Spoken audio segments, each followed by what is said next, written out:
அதிமுக பாஜக கூட்டணி தான் ஃபியூஸ் போன பல்பு தான். இபிஎஸோட வரலாறே இல்லாமல் முடிக்கணும் அப்படிங்கிறது தான் அவங்களோட நோக்கம். எடப்பாடி கே பழனிசாமி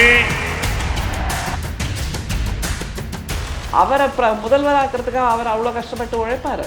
மிக தெளிவாக தெரிகிறது இது ஃபியூஸ் போன பல்புன்னு கூட சொல்றது தப்பு. காயலான் கடையில் இருக்கக்கூடிய கூட்டணி தான் இந்த என்டிஏ கூட்டணி. எடப்பாடி அவர்கள் வந்துட்டு என்டிஏ தலைமையிலான கூட்டணி இல்லை, இன்னமும் அந்த குழப்பத்திற்கு பதில் கிடைக்கவில்லை, கிடைக்காது. தமிழ்நாட்டின் நலன் என்பது இந்த கூட்டணியில் கொஞ்சம் கூட இல்லை. சிபிஐ பயத்துக்காக போய் சேர்ந்திருக்காங்க அப்படிங்கிறது எல்லாருக்குமே தெரியும். இப்போ பெண்களோட வாக்கு தான் திமுகவோட முக்கிய இலக்காக இருக்கிறது. மகளிர் தினம்னு வந்ததெல்லாம் எதுக்காக? அந்த வெல்லும் தமிழ் பெண்கள் மாநாட்டில் என்ன தெரியுமா சொன்னாரு? இந்த திமுக ஆட்சி என்பது மகளிரின் ஆட்சி தான் என்று சொன்னார். நாங்கள் 10 ஆண்டு ஆண்டோம், நாங்கள் தமிழ்நாட்டை மிக நீண்ட நாட்கள் ஆண்டது நாங்கள் தான் எதிர்கட்சியில் இருக்கிறவங்க சொல்கிறாங்க. பட் ஆண்டு என்ன பிரயோஜனம்? வணக்கம் மேடம். வணக்கம். அதிமுக பாஜக கூட்டணி வந்துட்டு நல்ல பிரகாசமாக எரியக்கூடிய பல்பா இல்லை ஃபியூஸ் போன பல்பா? மக்களுக்கே தெரியும் இதுக்கு என்ன பதில் அப்படிங்கிறது. ஃபியூஸ் போன பல்பு தான். அது என்றைக்குமே பிரகாசமாக இருந்தது இல்லையா? அப்புறம்ல அது ஃபியூஸ் போயிருக்கு. மேனுஃபேக்சரிங் டிஃபெக்ட் உள்ள ஒரு கூட்டணி தான் அதிமுக பிஜேபி கூட்டணி. அதுலேயும் மிக சமீபத்தில் நம்முடைய பிரதமர் வந்துட்டு 3/4 மணி நேரம் பேசினார்ப்பா. 3/4 மணி நேரமும் நான் காதை தீட்டி வச்சுட்டு உட்காந்துருந்தேன். எங்கேயாவது இபிஎஸ் பேரை சொல்லிடுவார், எங்கேயாவது அதிமுக பேரை சொல்லிடுவார் அப்படின்னு. இல்லை, ஏன்னா அவங்களோட நோக்கம் அது இல்லை.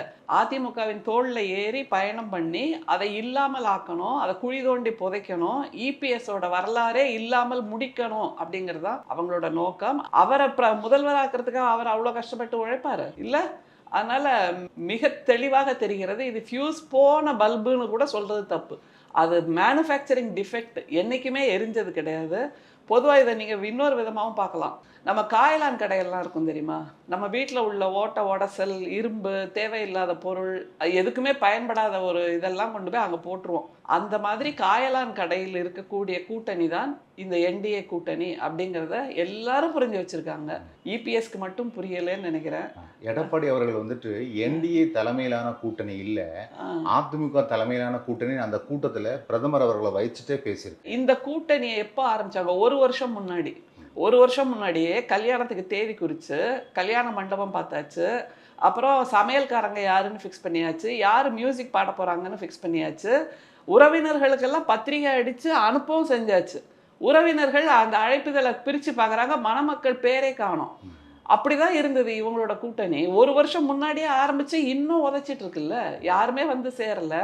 லெட்டர் பேட் கட்சி வச்சுருக்கவங்க, சிங்கிள் மெம்பர் மட்டுமே இருக்கக்கூடிய கட்சியில் இருக்கக்கூடியவங்க எல்லாரும் போய் எதுக்கு சேர்ந்துருக்காங்க? அவங்களோட சுயநலத்துக்காக சேர்ந்துருக்காங்களே தவிர தமிழ்நாட்டு மக்களோட நலனுக்காக நாங்கள் ஒன்றா நிற்கிறோம் அப்படின்னு யாராவது சொல்ல முடியுமா? அதனால் திரும்ப இந்த கமாவை இங்கே போடுறதா, கொஞ்சம் தள்ளி போடுறதா, என்டிஏ தலைமையில் கூட்டணியா, இல்லை என்டிஏ தலைமையில் கூட்டணி அரசு அமைக்கும் அப்படிங்கிறதானெல்லாம் போன வருஷமே நம்ம பேசியாச்சு. கமாவை எங்கே போடுறது, ஃபுல் ஸ்டாப் எங்கே வைக்கிறதுன்னு. இன்னமும் அந்த குழப்பத்திற்கு பதில் கிடைக்கவில்லை, கிடைக்காதுங்கிறத இபிஎஸ்க்கு போய் சொல்லணும். ஏன்னா இவரை முதல்வர் நாற்காலியில் உட்கார வைப்பதற்காக பிஜேபி என்னைக்குமே வேலை பண்ணாது. அதை முதல்ல புரிஞ்சுக்கணும். திரும்பவும் எடப்பாடி அவர்கள் பேசிட்டு இல்லை இது என்டிஏ தலைமையிலான அதிமுக கூட்டணி, இதெல்லாம் காது புளிச்சு போச்சுப்பா கேட்டு. அதனால தமிழ்நாட்டு மக்கள் தெளிவா இருக்காங்க.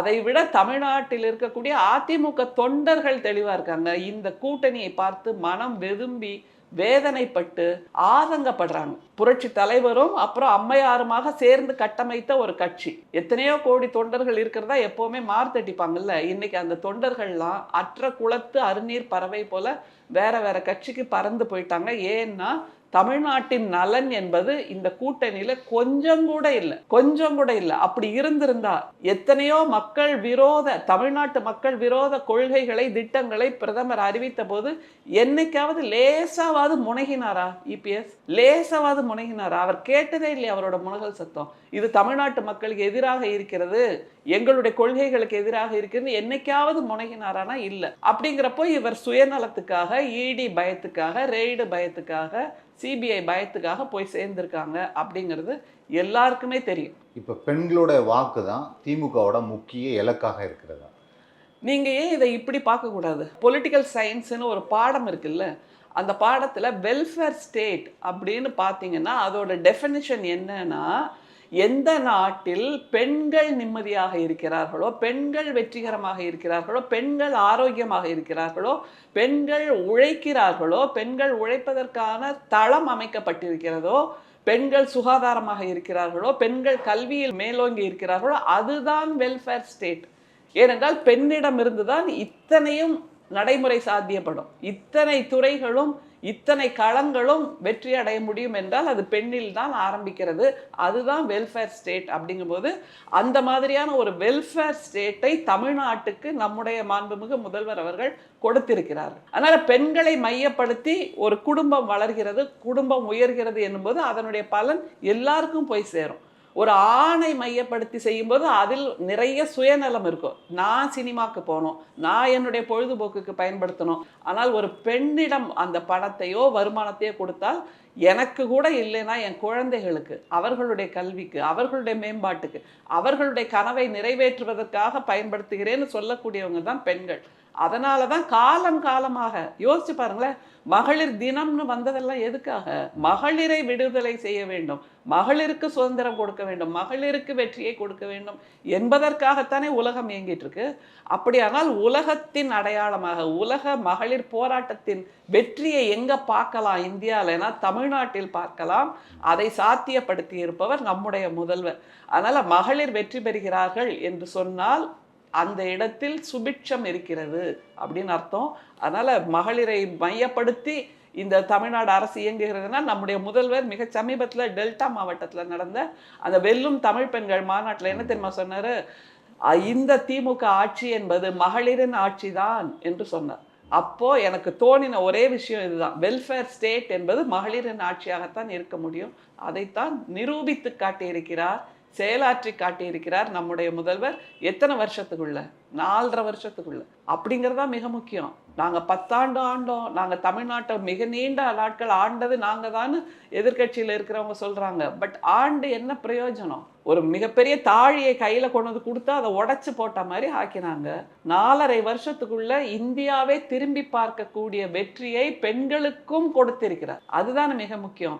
எந்த கொள்கையிலும் பெண்களையும் பங்குதாரராக சேர்த்திருக்கிறார் நம்முடைய முதல்வர். இது ரொம்ப வித்தியாசமான சிந்தனை இல்லையா? அதனால் பெண்களுக்காக பெண்களே வடிவமைத்து பெண்களே வெற்றி பெறுகின்ற ஒரு ஆட்சியை நம்முடைய முதல்வர் கொடுத்திருக்கிறார். அதனால தான் அவரை அப்பா என்று அந்த குழந்தைகள் அழைக்கிறார்கள். தாயுமானவர் என்று சொல்கிறோம். அண்ணனாக, தம்பியாக, மகனாக நம்முடைய தமிழ்நாட்டு பெண்கள் உணர்கிறார்கள் என்றால் பெண்களுக்கு நம்முடைய முதல்வர் கொடுத்திருக்கின்ற அந்த முக்கியத்துவத்தால், அவர்களுக்காக வடிவமைத்திருக்கின்ற கொள்கைகளால் என்பதில் மாற்று கருத்தே கிடையாது.